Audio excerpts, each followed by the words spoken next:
Greg's story. And please, a warm welcome for him for coming out this morning. Thank you. Thank you very much. We begin with personal leadership. And the big challenge, as mentioned before, is salesperson to sales leader.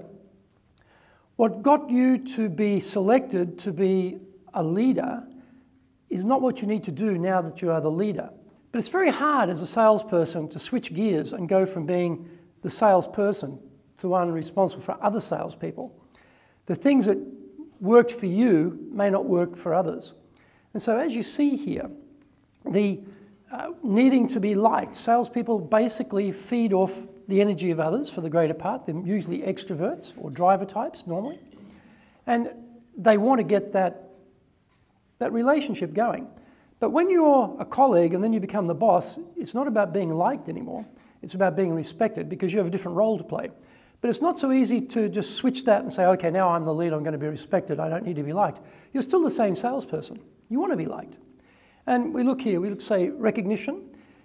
Salespeople motivated by money, but they are thriving on recognition.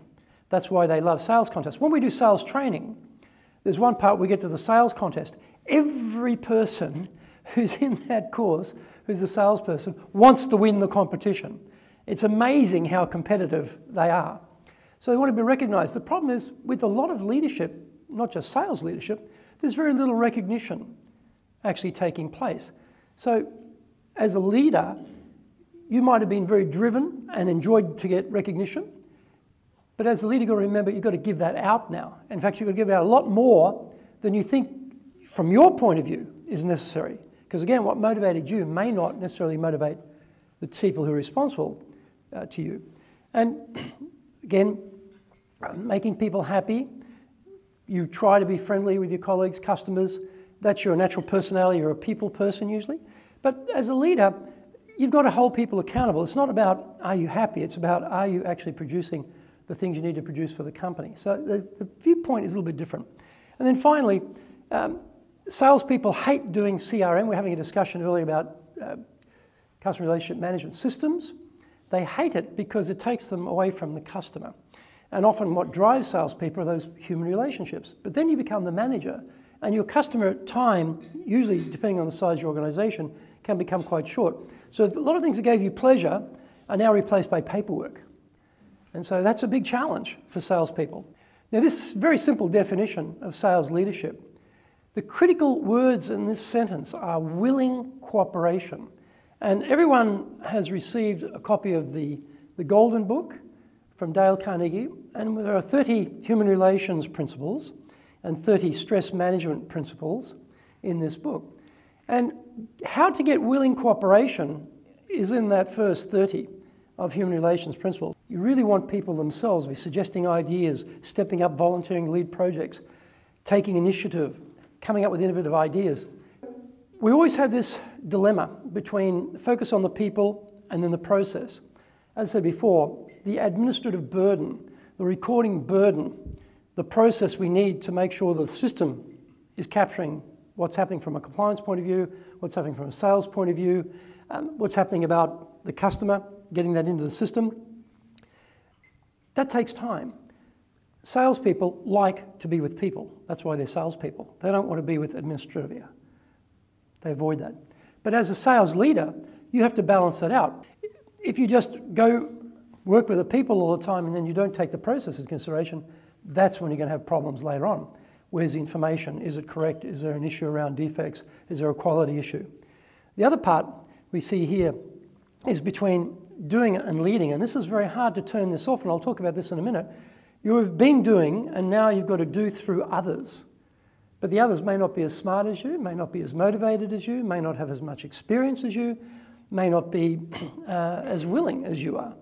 But that's what you've got to work with. So your own time, how you spend it, is very critical. If you go out and do the sales, that's great, but you're not developing the team. That's not so great. So as a sales leader, you're constant tension between these competing aspects of the job. Sales leadership, your job, you're responsible, you're accountable for the sales results of the organization. But just that you could go out and do a lot of selling and achieve the results, but it's not sustainable. And that's not your job as well. Your job is to get results through people. You've got to build people. Year one, freshly minted new sales leader, well, you still got your old clients, and you still got all that time, and you're very happy doing what you're doing before, and you've got a few administrative tasks as well and a couple of people to look after, but you really haven't changed what you do, so you're still selling, and you're producing a lot of the results. And that works. In year one, they look at you and they say, you know, Gary, we've promoted you to sales leader. You're doing a fantastic job. Look at these results. Great. Year one, you're there. But years 2 and 3, things start to go wrong. The results don't come because you have not built the people. And by the way, the targets keep moving up. So what you can physically do yourself is limited. And suddenly there's this gap opens up between you can do as much as you like, but you're not spending your time developing your people to get that leverage.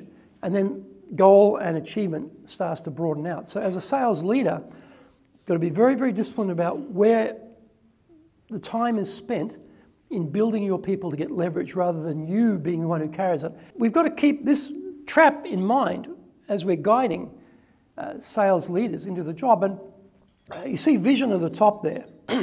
It's actually a tower that goes up, but we actually start from vision and think, well, how do we get to that point? And vision is not some imaginary, wonderful magic thing. It's a very simple thing. It's where are we going? Where do we want to be?